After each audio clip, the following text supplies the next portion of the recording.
everyone and welcome to Asmu's Classroom. This is Moss. I'm a producer, DJ, ukulele bass player and teacher, and I'm here to guide you through this beautiful instrument that ukulele is. Oh, and by the way, congratulations on your first Asmu's instrument.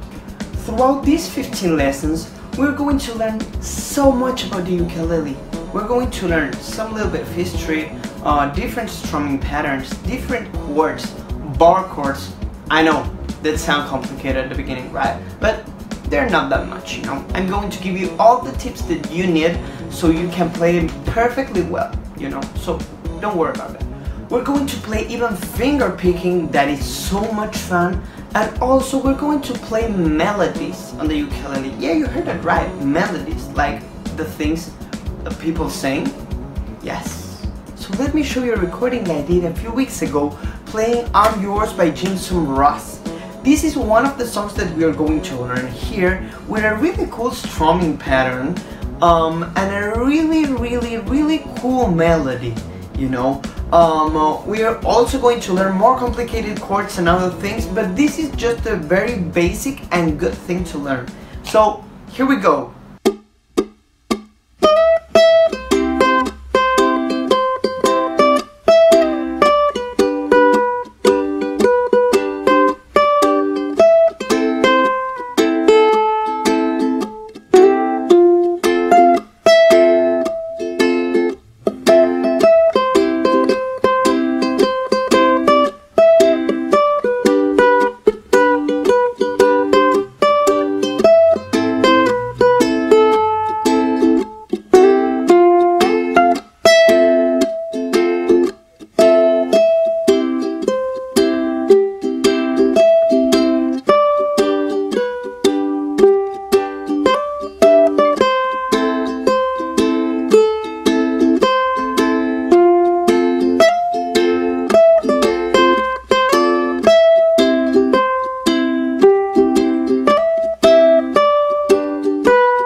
So let's go with a little bit of history first. So first thing first, why name? Did you know that the ukulele translates like roughly to jumping flea?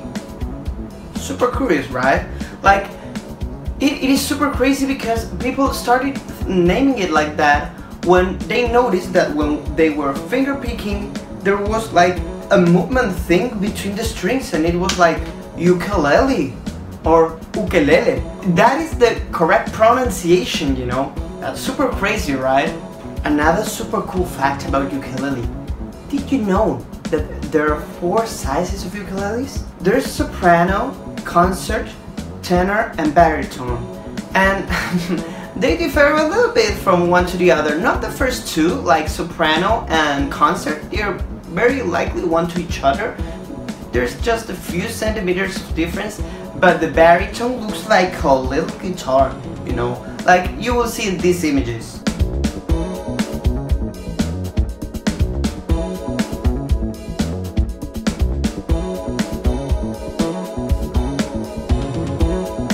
Also, you might think, okay, ukulele, Hawaii, right? That's partially true.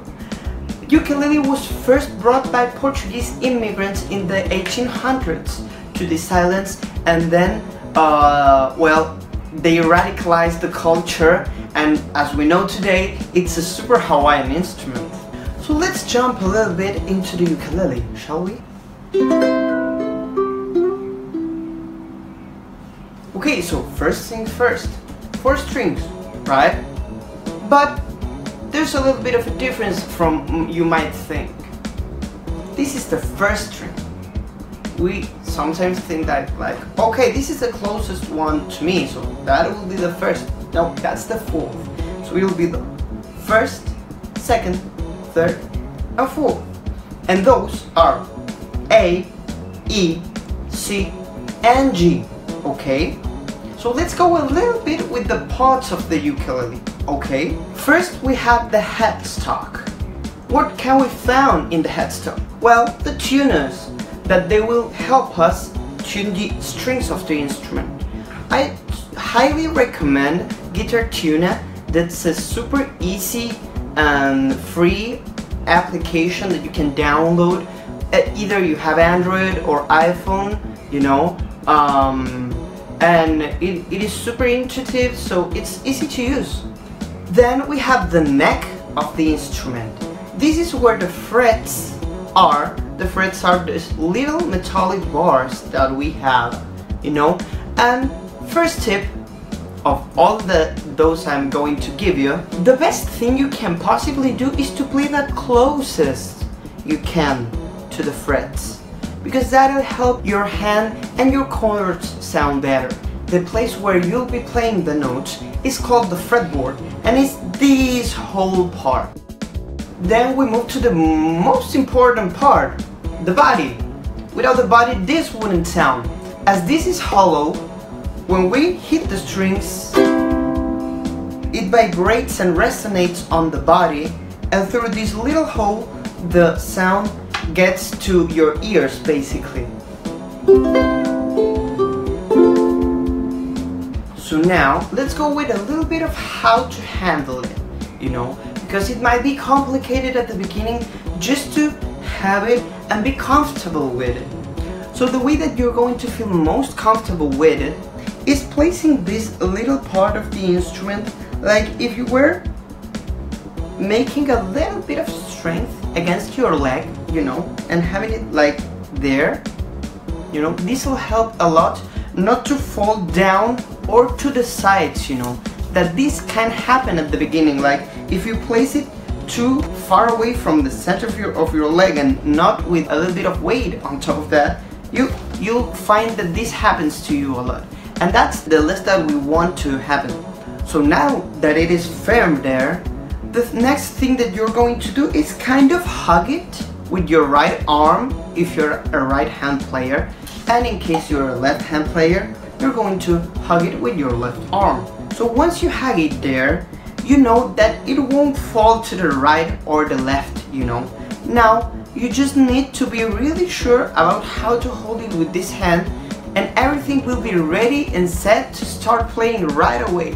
So from this hand, you really should be having your 4 fingers on the fretboard and your thumb like this on the back of your neck, like pointing upwards, you know.